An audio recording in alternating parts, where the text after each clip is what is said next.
name above every other name. Because God has not honored anyone with the kind of honor that he has given to the Lord Jesus Christ. God raised Jesus from the dead, and he took him up into heaven and set him at his own right hand side. There is no honor that's greater than that honor.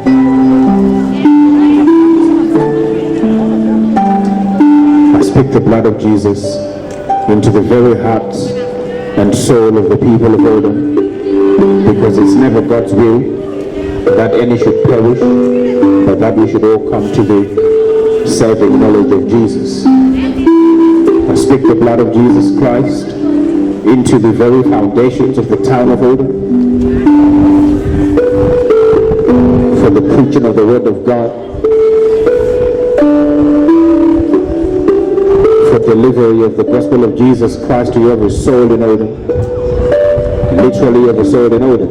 I speak the blood of Christ into the atmosphere above Odom and the heavens above Odom, for the pulling down of principalities and powers, thrones and dominions, the rulers of the darkness of this world, and spiritual wickedness in the heavenly places.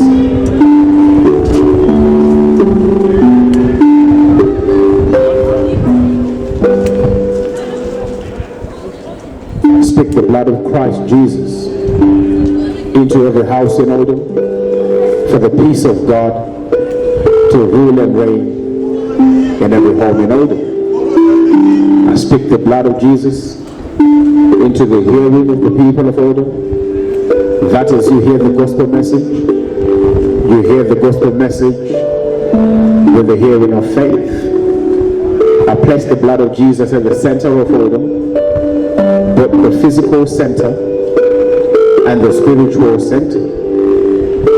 The elders in heaven and the creatures in heaven bow before the Lamb of God, Jesus Christ. And so will the elders in heaven in Odom, so will the elders in Odom and the creatures in Odom. The word of God says every knee shall bow and every tongue shall confess that Jesus Christ is the Lord, to the glory of God and the Father. Every single one of us will come face to face with our Maker. Some sooner than later, but eventually every single one of us will come face to face with the Lord Jesus Christ. Every single one of us. Those that believe and those who don't believe. Every soul will come face to face with the Lord Jesus. And every soul will confess that Jesus is the Son of God. It depends where you want to do it. You can do it the easy way at the cross of Jesus, where there's forgiveness of sin, or you can do it the hard way before the judgment seat. But then by that time, it's going to be too late. So this is why we speak the blood of Jesus. I plead the blood of Jesus on the behalf of every soul in Odom, because it's not God's will that any should perish, but that we should come to the knowledge of the truth. She's shaking her head. The truth is a person. The person has a name, and his name is Jesus Christ. I speak the blood of Jesus Christ for the removal of the blindfold that hinders the entrance of the light of the glorious gospel of Jesus Christ into the souls of the people of Odom, into the hearts of the people of Odom, into the homes of the people of Odom. I speak the blood of Jesus to the very gates of Odom, the physical gates and the spiritual gates, for the triumphant entry of the word of God into the hearts of the people of Odom. I speak the blood of Christ for the indwelling of the Holy Spirit and for the baptism of the Holy Spirit. John the Baptist said, There's one coming who's greater than I, whose shoes are not worthy to unloose. He shall baptize you with the Holy Spirit and with fire, whose fan is in his hand, and he will thoroughly purge the floor. He will gather the wheat into the garner, but the chaff shall he burn with unquenchable fire. He's referring to Jesus.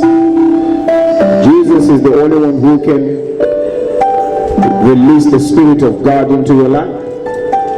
And you see, when God made you in the beginning, God made you with his Spirit on the inside of you. Every single one of us were meant to live life with the Spirit of God resident on the inside of us.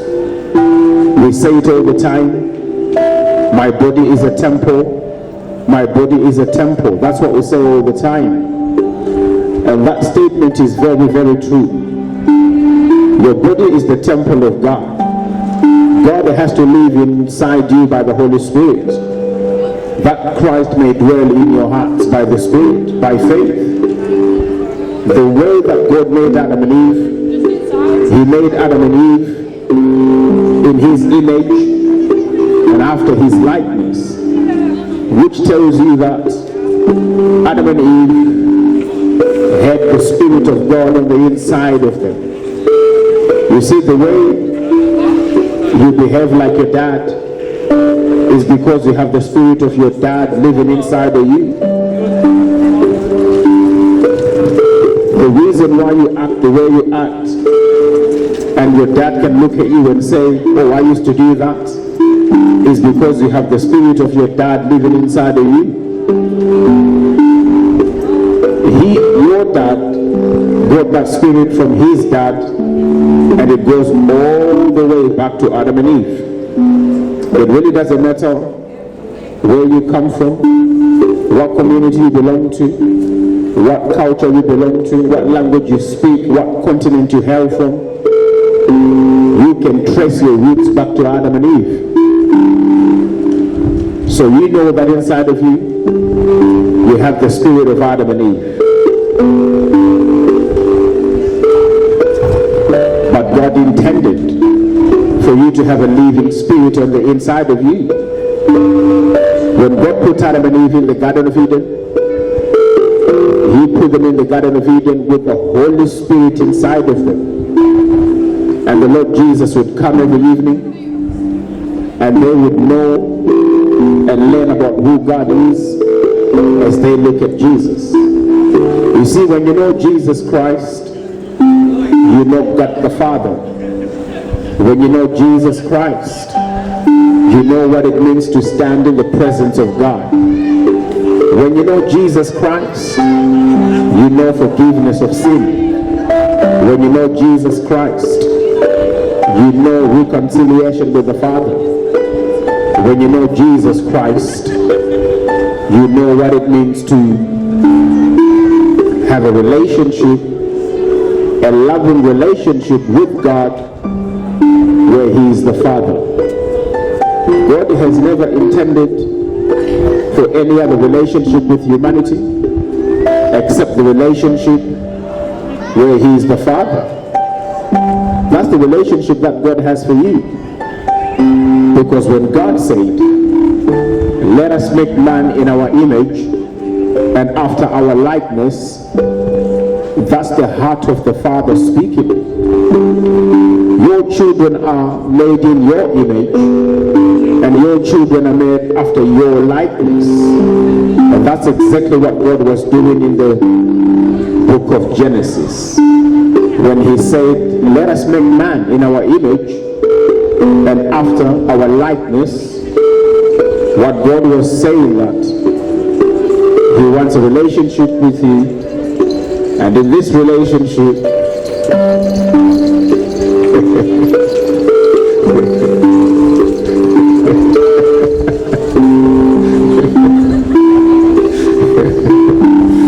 and in this relationship, God is the Father. That's why Jesus came as the Son of God. Otherwise, before that, Jesus Christ was known as the Word of God. the beginning was the Word, and the Word was with God. And when you read the book of Revelation, that is the last book in the Bible, Jesus Christ is referred to as the Word of God. But he came into our world as the Son of God because we lost a relationship with God where God was meant to be the Father. When God made Adam and Eve, he made them as his children. Adam and Eve were given the privilege of having a relationship with God where God was the Father. And I know that this is difficult for some people to grasp, but when Jesus Christ was baptized, the Bible says the heavens were opened, he saw the Spirit of God descending like a dove and lighting upon him, and a voice was heard from heaven saying, "This is my beloved Son, in whom I am well pleased." And when Jesus was at the cross, the moment the cross went up, you hear Jesus saying, "Father, forgive them, they know not what they do." So you have God calling Jesus his Son, and you have Jesus calling God his Father. That means that's the relationship that God wants for you. God doesn't want a religious relationship with you. God wants a loving relationship with you. God doesn't want a religious relationship with you. He wants to have a personal relationship with you. Now you might say to me, "But you know, I'm Catholic or I'm Protestant." Do you have a relationship with God through what Jesus did on the cross? Never mind the denomination. Do you have a relationship with God as your Father through what Jesus did on the cross? Because the Pharisees and the Sadducees, those religious fanatics, they attended the synagogue every week. Being religious doesn't necessarily mean that you have a loving relationship with God as your Father. Some will say to me, "But listen, I'm a good person. I really am a nice guy." Let me tell you this. If all it took was you being a good person, then Jesus would not have come down to die on the cross for you and me. And while we're on the subject of I'm a good person, I have a question for you. According to whose standard are you a good person? According to whose standard are you a good person? Because the very same person who says I'm a good person, when it comes to God's standard, you will find out that we're all guilty before God. Every single one of us were born with the spirit of Adam in us. And the spirit of Adam is the spirit of a sinner. The spirit of Adam is the spirit of a man who rebelled against God. The spirit of Adam is the spirit of a man who, after having transgressed the law of God, refused to repent and was kicked out of the Garden of Eden. That's the spirit that's on the inside of you. Every single person, every single human being born of a man and a woman is born with the spirit of Adam. Period. It doesn't matter what is the color of your skin. It doesn't matter what language you speak. It doesn't matter what position you hold in society. As long as you were born of a man and a woman, you were born with the nature or the spirit of Adam inside you.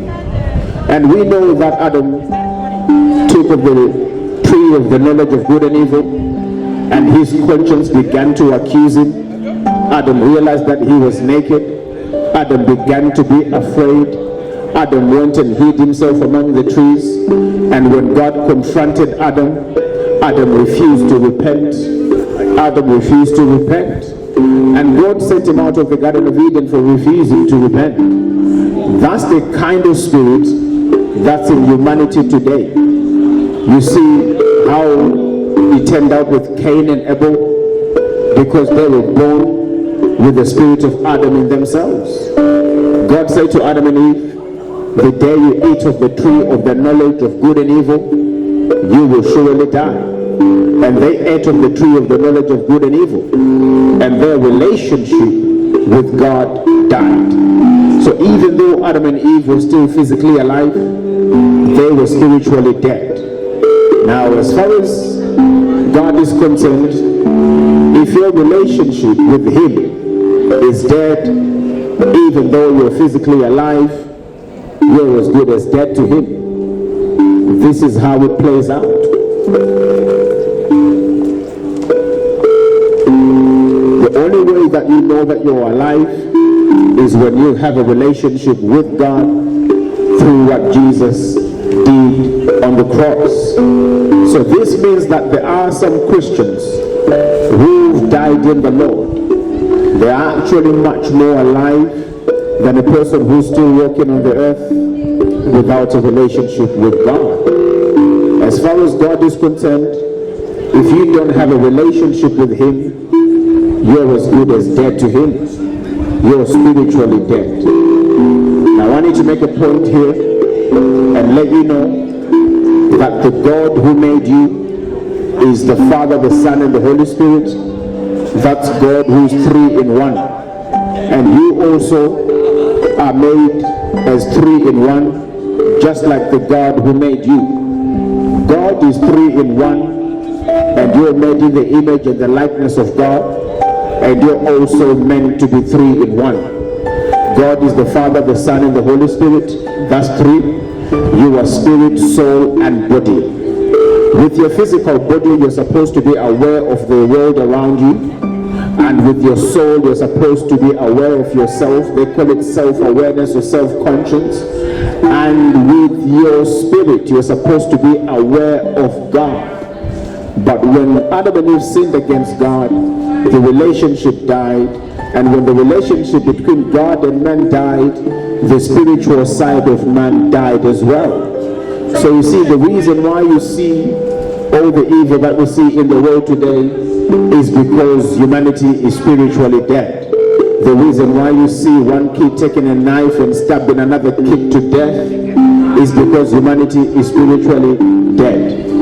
The hatred and the violence and the violating of each other that you see in the world today is because humanity is spiritually dead. The reason why families break down today, and the reason why we have heartbreaks and heartaches in the world today, is because the sin of Adam has made humanity to be spiritually dead. I was in college, no, I didn't go to college.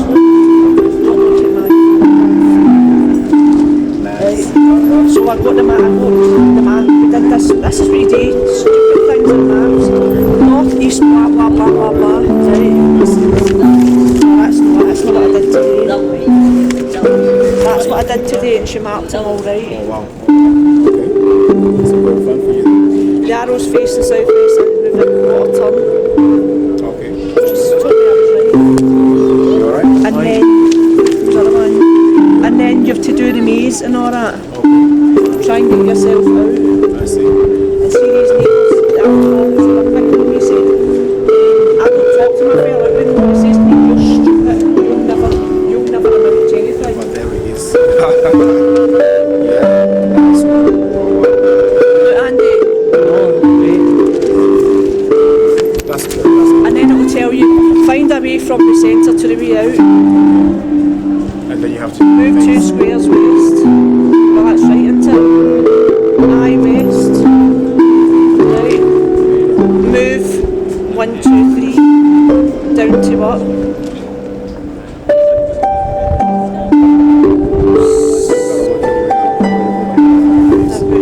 South, that's right, isn't it? 3 south, isn't it?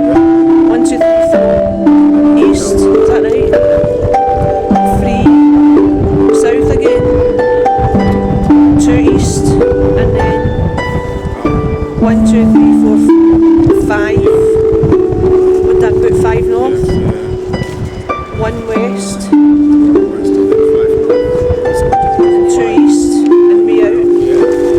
know, look. I know, you got him alright, didn't you? And see when I pass and everything, Yeah, that's good. That, I'm going to say to my, what do you call it, yeah. my 80 words. neighbours. Yeah. Aye. Yeah. 80 words. Remember, I'm older than but I was good at maths at school, Okay. All right. but then I'm not as great as it now, right? But I tried my best in the college, right? Well, so get back, So- get back into it. Aye, so I can get certificates and I'll say I'll come to neighbours who's got construction. She works in a bulb factory blowing up bulbs. Well, I'm not going to do that. All right, God bless. Oh, they never said anything about the flat, they're letting me stay. Oh yeah, that's good. That yeah, another positive. Keep well. You know, and yeah, God bless you. Keep well. Praise the Lord for the flat.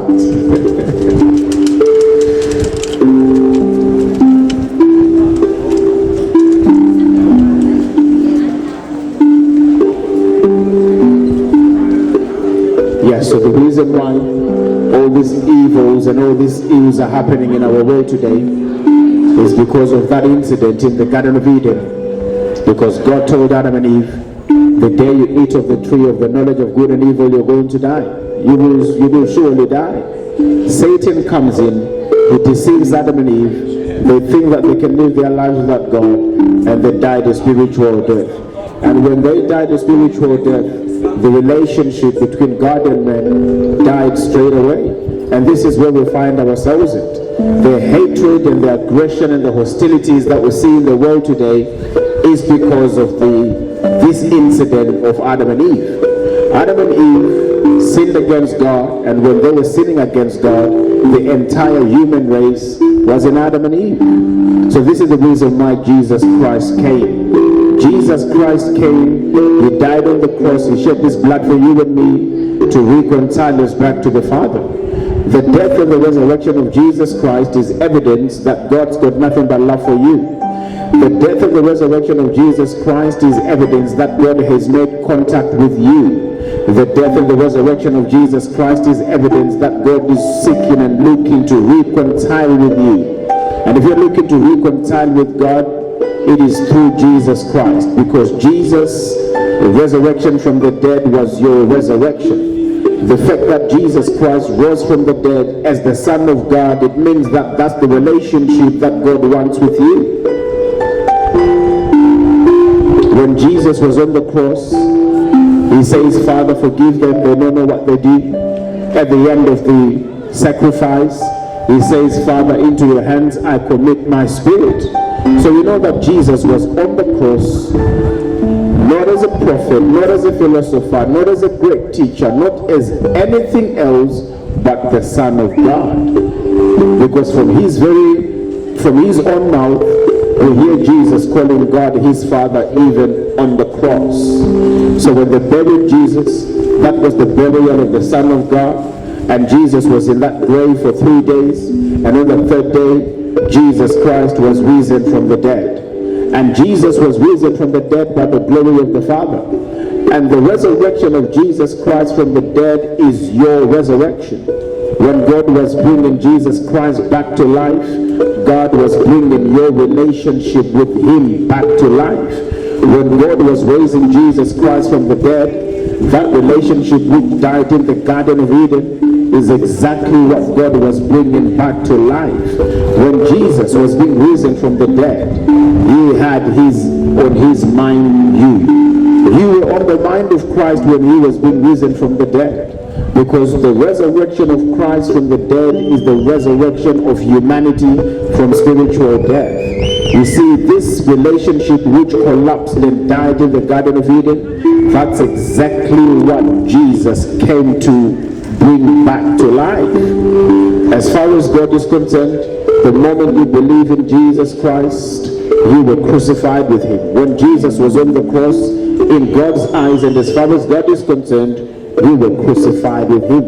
As far as God is concerned, you were buried together with him. And as far as God is concerned, when Jesus was risen from the dead, that relationship humanity once had with God, That's exactly what God was bringing back to life in the resurrection of Jesus.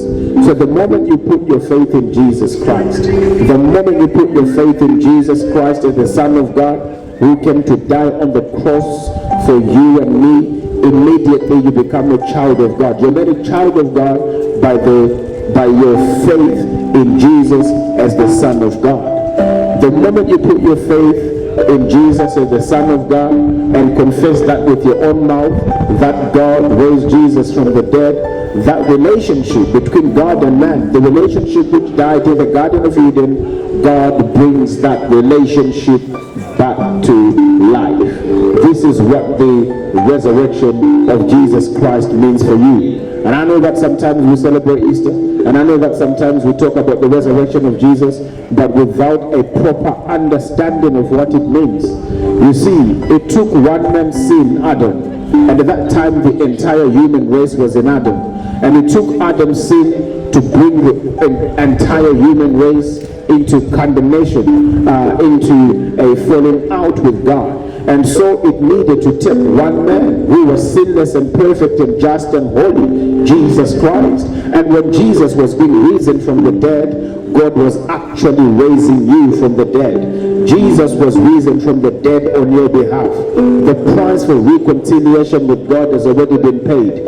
The blood of Jesus Christ was shed for you. It doesn't matter where you belong. It doesn't matter where you're coming from. It doesn't matter what your name is. It doesn't matter the color of your skin. It doesn't matter what continent you hail from. It doesn't matter what community you're coming from or what culture you belong to. The blood of Jesus Christ was shed for you. When Jesus was hanging on the cross, the word of God tells us that God was in Jesus Christ reconciling the world to himself.